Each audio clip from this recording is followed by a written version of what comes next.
Welcome to the Deep Dives. I'm Nick. And I'm Pi. We're your AI hosts, and today we're doing a special look at some pretty big news that's been circulating about Boeing.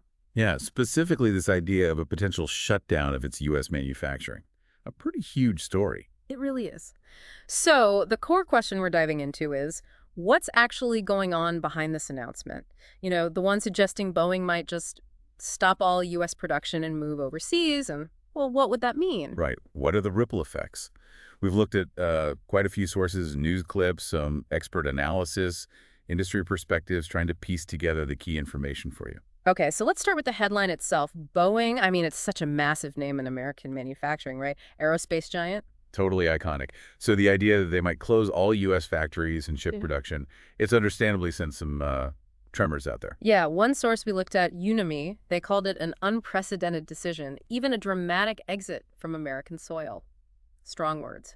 And another, Auto Central, echoed that, talking about shockwaves hitting the U.S. economy and, well, the whole global aerospace scene. And it seems the announcement came from the top, from Boeing CEO Kelly Ortberg. So what's the trigger? The immediate context seems really important here. It does, and our sources, they seem to strongly link this potential move to the recent trade disputes, specifically the tariffs the Trump administration put in place. Ah, the trade wars. Okay. Exactly. Both Unami and Auto Central mentioned that China apparently stopped ordering Boeing planes in response to those tariffs. So a direct consequence, they're suggesting. Yeah. These taxes on imports made things difficult. Yeah, made the planes more expensive for buyers like China, potentially leading them to just stop buying, at least for a while. And do we have a sense of the scale? How many planes are we talking about? Well, according to CNBC television, Boeing was planning to deliver something like 50 aircraft to China just this year. 50.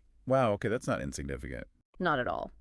Now, CEO Kelly Ortberg did say, according to CNBC, that they're being pretty pragmatic about it, trying to redirect those to other customers or maybe remarket planes that are already built if China doesn't take them. So damage control is happening. They're trying to adapt to that immediate problem. Seems like it. And if you look at Boeing's own perspective, Auto Central quoted Ortberg talking about needing a more open culture and making progress on ramping up production, things crucial for recovery. Okay, so internal factors too. Mm-hmm. But does that connect back to moving overseas? Well, Me made a more direct link. They basically argued that the tariff situation made manufacturing here, domestically, just economically unsustainable for Boeing. Right, which ties into what Auto Central said about Boeing feeling cornered by the new tariff regime, Mm-hmm. that its planes became less viable for foreign buyers. Yeah, and they had that really stark line. Something like, for Boeing, survival may demand a retreat from the very country that gave birth to the enterprise. Wow, that really puts the pressure they might be under into perspective. It absolutely does. And thinking beyond Boeing itself, what about the people, the workers? Yeah, that's a huge part of this, the potential impact on the American workforce. Yeah. It could be massive. We're talking skilled people, engineers, technicians, assembly line workers, admin staff, potentially losing their jobs across several states, right? Washington, Missouri. South Carolina, too. Auto Central and Unami both highlighted that. It's not just one location. So what does that actually mean for those towns, those communities? Well, the picture painted, particularly by Unami, is pretty concerning. They talked about the risk of gaping economic holes. Lols, how so? Like knock-on effects. Local suppliers who depend on Boeing, service businesses, maybe even schools funded by local taxes. Right, the whole ecosystem around those big plants. Exactly. And just the uncertainty for families, potential drops in, like property values, less traffic for small businesses. It's a domino effect. Which brings us to the wider economic picture, the national level. Yeah. Unami argued that if Boeing did leave, it'd be a major body blow to the U.S. economy. It kind of undermines the whole narrative about bringing manufacturing back, doesn't it? It really does. And Auto Central raised a similar worry that maybe Boeing leaving could catalyze a larger exodus. Like other big multinational companies might see this and think twice about staying or investing in the U.S. Yeah, that's a sobering thought. And it's not just about the U.S. losing out, is it? No, definitely not. Both sources pointed out that whichever countries might end up hosting Boeing's new facilities, well, they stand to gain quite a bit. Like economic benefits, jobs. Jobs, sure, but also technology transfer, maybe even more geopolitical influence. It shifts the balance. And then there's the whole national security angle. That Yeah. came up too. If a major defense contractor like Boeing moves its main manufacturing hub overseas, well, you have to ask questions about protecting sensitive tech, the reliability of the defense supply chain. Yeah, those are serious concerns. Mm. It helps to put this in historical context too. Absolutely. Unimi reminded us, Boeing used to be seen as this pillar of American engineering excellence. Right. But then there's this other perspective from a Robert Reich video we looked at, much more critical. Very critical. He called Boeing's decline, I think the phrase was, a case study in how American capitalism has become so rotten. Strong words. What was his reasoning? Well, he pointed to several things. The big merger with McDonnell Douglas in '97, which basically wiped out its main domestic competitor. Okay. Less competition. Yeah. And then Riker argues there was a shift. Engineering-focused leaders were replaced by Wall Street types, as he put it, Meaning the focus shifted.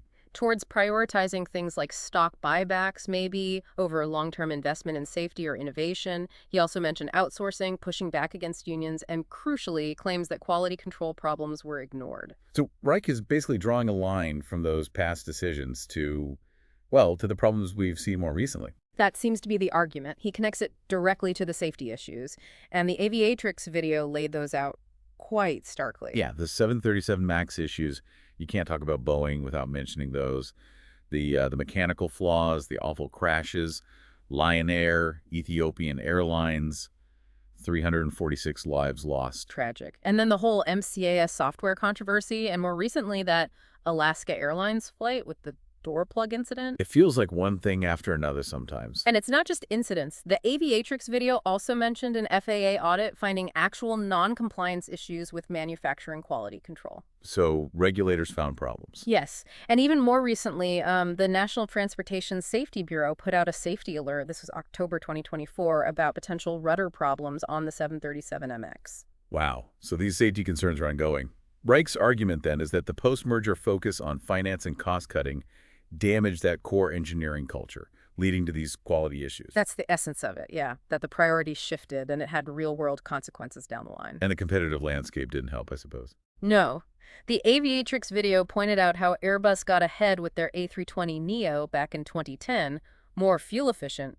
Boeing's response, the 737 MAX, came later. So they were playing catch-up, under pressure. Exactly. Which might have influenced some decisions, perhaps. And now, this potential move abroad could shake things up even more. How so? Well, Unomi and Auto Central both suggest it could actually benefit Boeing's rivals.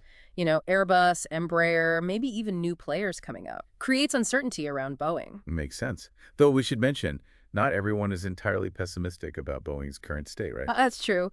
We saw that comment from Jim Cramer on CNBC.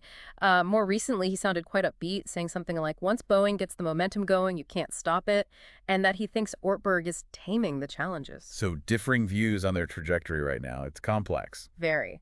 And finally, there are the geopolitical ripples we touched on earlier. Right, how other countries react. Yeah. Unimi and Auto Central made a really important point. Boeing's allies and trading partners, they might start questioning things, wondering about long-term reliability, maybe looking to diversify their aircraft suppliers. So it could damage trust in relationships. Potentially, it could be seen as a sign of instability in the U.S. business climate overall. If a company as big and historically American as Boeing feels it has to leave, well, what message does that send? It could affect America's credibility in trade talks down the road. Okay, so wrapping this all up. This potential Boeing shutdown in the U.S., it's clearly not simple. Not at all. It seems to be this tangled mix of trade disputes, definitely cost pressures, but also maybe these deeper, longer-term challenges inside the company itself. And the consequences, if it actually happens, would be huge for workers, the economy, national security, the whole global aerospace industry. Absolutely. Which leads us to a final thought, maybe something for you, the listener, to chew on. Given how connected global trade is and Boeing's long, long history as this American industrial giant, what does this potential move really signal about, well, the future of manufacturing and about national economic strategies in this, rapidly changing world we're in? That's a big question to ponder. Thank you for taking this deep dive with us today into what's really a critical issue. Yeah, thanks for joining us. If you found this analysis useful, please do consider liking and subscribing to the deep dive. We'll keep bringing you these in-depth looks at current events. And if you're able to support the work we do, you can find a donation link over on our GoFundMe page. We Huh. appreciate you listening.